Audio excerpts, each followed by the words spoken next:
I've had great pain thinking about where the country is and the mental capacity of people at this point to attack the Capitol building. But I'd have to say that people were angry before the president spoke. And a segment of the American population is very angry about Black advancement. And by that, I mean that Black people exercised their right to vote in record numbers. And one of the consequences of the vote is that the national health care, which we had called Obamacare, but the national health program can survive. And it's been since 1865 that the proposal of giving health coverage and health programs to Black people, that's been on the table since 1865 when Dr. Rebecca Crumpler proposed it through the Freedmen's Bureau for the African Americans who were freed from enslavement. So people have been angry, not just in this term, but for over 100 years, over 150 years. And part of the anger is to keep Black people living below the level of white people.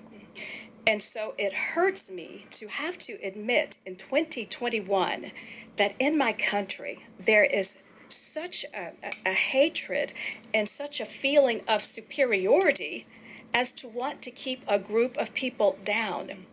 So before the president spoke, the country was headed toward a type of collision where Black advancement toward full citizenship was causing too much of a problem for too many people.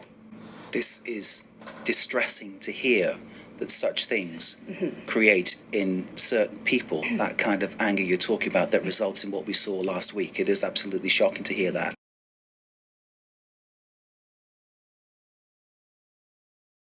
To be honest, I don't have the solution to the problem. If I did, I would give it to anybody. Indeed, one person says she has a solution. Nita.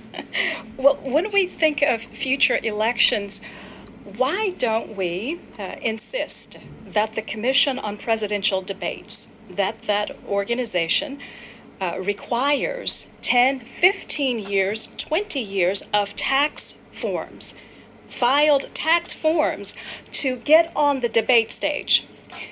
That would have really disqualified Donald Trump, obviously. And I'm not targeting any person.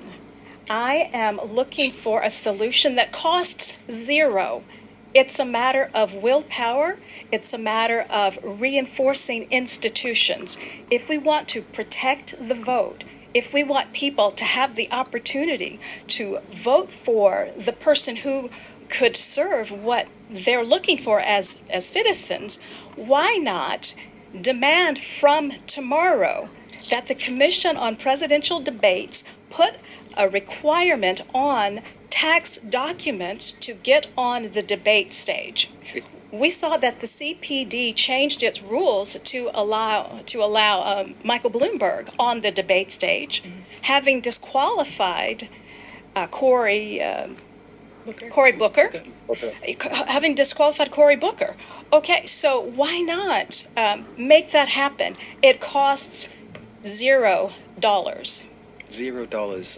That, of course, some embarrassment to Donald Trump. You weren't picking on Trump, but I think there's the obvious implication that it's looking at that Trump's refusal to actually sort of open his tax books to scrutiny by anybody. It's admission to the debate stage. And tax documents take the stage. And it speaks to the financial regularity, the personal rectitude, the integrity of the candidate. It sounds like a very good idea, frankly, I think.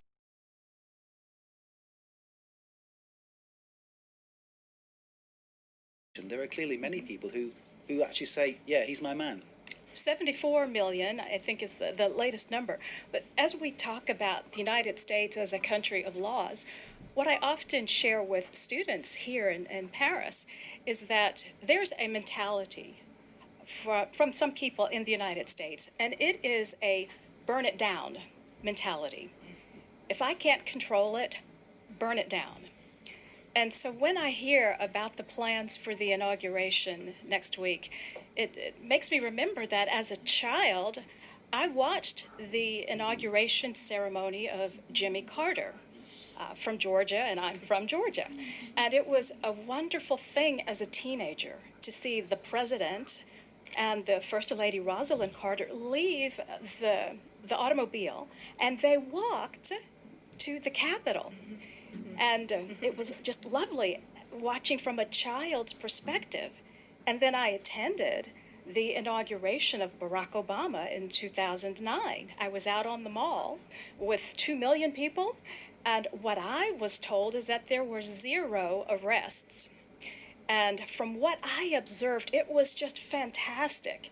And the 2 or 3 days before that inauguration, there was the free concert, and Bon Jovi was there, Mary J. Blige.